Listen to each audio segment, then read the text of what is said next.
So, uh, so I was just asking you a question about, wow, it's crazy how somebody can have such an immense artistic influence, be such an iconic, legendary, iconic being in the world, in their art, in their craft, and have such a socio-cultural influence as well.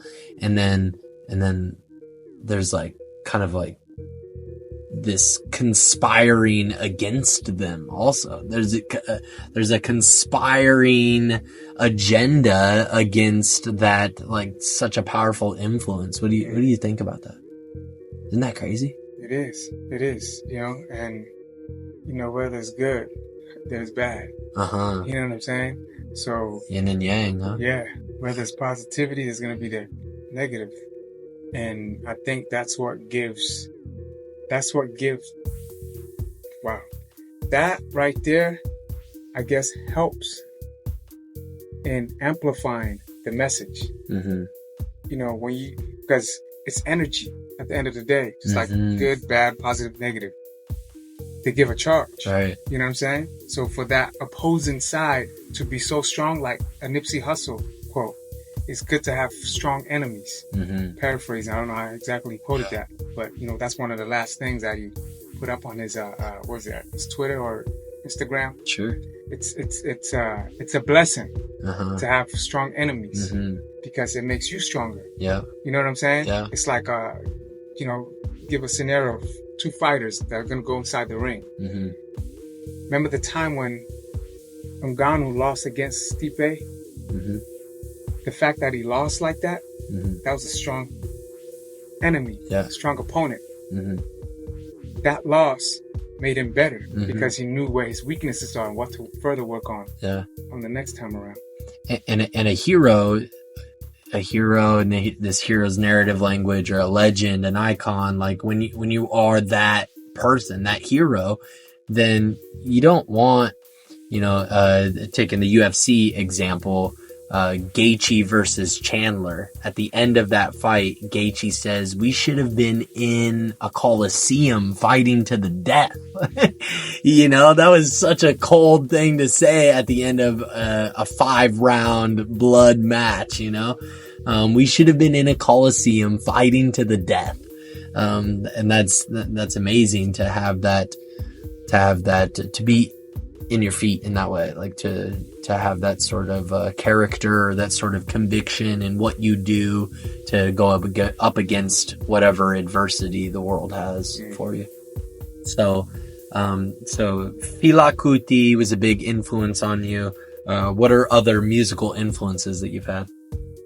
James Brown, Marvin Gaye. Marvin Gaye. Coltrane too, right? Coltrane, yeah. Coltrane, Miles Davis. Yeah. Michael Jackson for sure. Michael Jackson's another example of that, like being this this prolific artist in the world somehow generates. I like that you said that it adds power to the good message too, to the good message that their art has to offer. It also adds something to it, and it gives it like more range.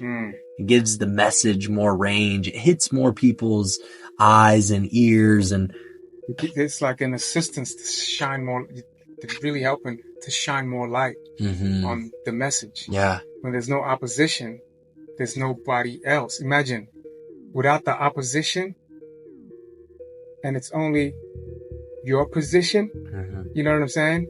Then you're only reaching yours. Yeah. But when there's the opposition, then it even lets the opposition sides that might be against your position, that's more light being shined on it. So the fact that there's more light coming in, now it attracts more people that weren't even aware of what's going on to be aware, like the news. You know what I'm saying? You're helping to create news. Bad publicity is still good publicity. Publicity is good, Yeah. Another thing that Nipsey Hussle had said that was really inspiring for me is that, when, and paraphrasing, is that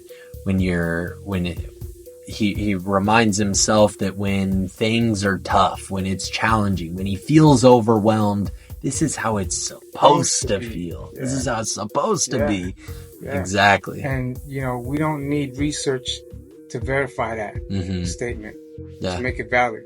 Yeah. Because going in the gym, if you want to build muscles, shit ain't going to be easy. Yeah. Even after you've already been in there sweating and straining and doing all of that tough work, you still got to bear the aches and the lactic acid buildup, the next days.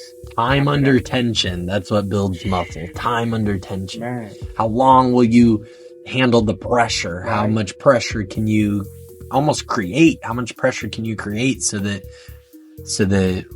what is like popped out on the other side, what is birthed on the other side is this great art, this great mission of your art. So Marvin Gaye, James Brown, Coltrane, these other influences, tell me about their impact on your art, your flavor, your sound, how you look at art. What they stood for one.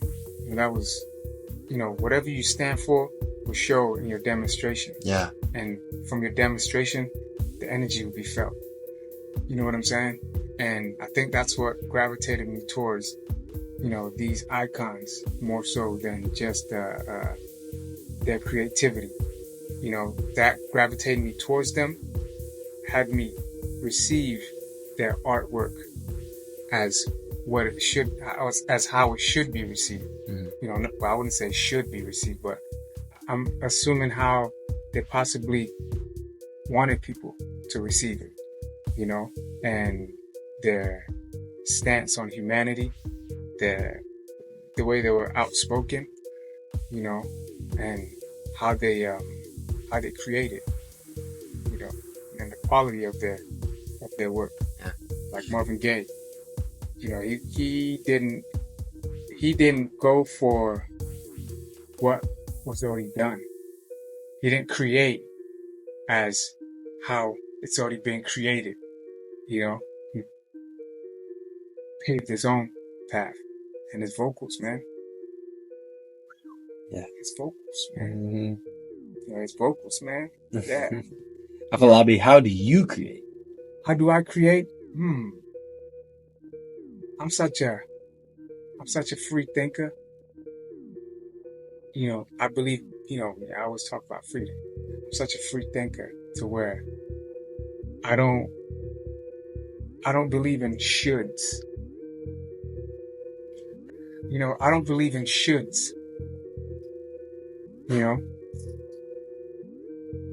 I believe in free will and freedom so much that to answer your question, there isn't a process. It's a vibe for me. It's a vibe. Because I can say, oh yeah, I can have this producer send me a beat and then I work from there. I'm also like to be in the studio at times when the producer's producing because energy flow. If you're creating by yourself, you only have your energy there. There's another creative energy that adds to the creativity, and from me being in Vegas, we created from scratch. And I got to find out that I like that. I like that. I could chime in with other sounds that I hear from the initial sounds that's being created from the producer, right? Or the beat maker, and add it. But I can't say, oh, add this type of sound. I have to go in and, get busy myself. Because the sound that I'm hearing up here, if I'm saying, oh, add this, it still might need to be altered as far as tone goes. Just like a bell. There's variations in sounds of bells. So if I say add a bell sound, they won't know what exact sound of the bell that I'm hearing in my head to put here or there. You know what I'm saying? with my process of creating, Mm-hmm. it really varies. Yeah, it really varies. It really varies. I don't How you create day to day. Sometimes you might not situation, context, all those things. Yeah. Or how I'm feeling energetically. Mm-hmm. Or let me say this: cutting hair. Do you remember me cutting your hair, right? And sometimes I'll switch up my process. I'll switch up my steps. Okay. Because I hate doing the same. Yeah. Okay. You know what I'm saying? Yeah. Then it becomes like, it's work. It seems like it's work because it's repetitive the same way. Yeah. I like to switch stuff up. And I think the way I grew up, adapting to different environments, different countries, different people, whatever, has gotten me to be able to know how to switch stuff up here and there. Because it gets boring when it's just like 1, 2, 3, 1, 2, 3, 1, 2, 3. Sometimes I like to make it, fuck one, let me start with 3 and then go from 3 to 1 and then 2. Yeah. Switch it up. Yeah. Switch it up. See this? Switch it up. Candy Crush. Switch it up. Switch it up, man. Switch it up. Man, it makes life more exciting that way, man. Yeah. It sounds to me like you play with it. It's a process. It doesn't need to be this rigid pattern, this A to Z thing, this 1, 2, 3 thing, because things are always 1, 2, 3. They're always ABC. Right. But the creative flow, the creative energy that you experience is maybe not. It's not so linear. Yeah. Just like life. Yeah. It's not linear at all. Yeah. Whoever thinks life is linear, I'd like to hear about your experiences. Yeah. You know what I'm saying? I'd like to hear about your experiences for sure. You'll always hear the cycles. Right. You'll always hear like that they're like cyclical. Spiraling. The weeks, the days of the week. Mm-hmm. That shit just got named by somebody. You know what I'm saying? That's why each Monday is never the same Monday. Each Tuesday is never the same Tuesday. Yeah. Because I don't believe in days and shit. We just live in moments. Yeah. The sun rises and it falls. Doesn't mean that the day changes. Yeah. You know what I'm saying? Yeah. There's no sign on the moon saying that now it is Today's Monday. Today is. Why is that funny? We said Monday at the same time. Yeah. How come we didn't choose different days? Yeah, that is funny. So now your sound is Afrobeats meets 90s R&B. How did that come about? What is that? What does that even mean? So, before doing Afrobeats, before recording Afrobeats, I was doing R&B. I was an R&B artist, soulful, neo-soul artist. And, I've always thought, well, I wouldn't say always, I thought on numerous occasions to attempt to do Afrobeats. But it never, I don't know, it's like I didn't get it.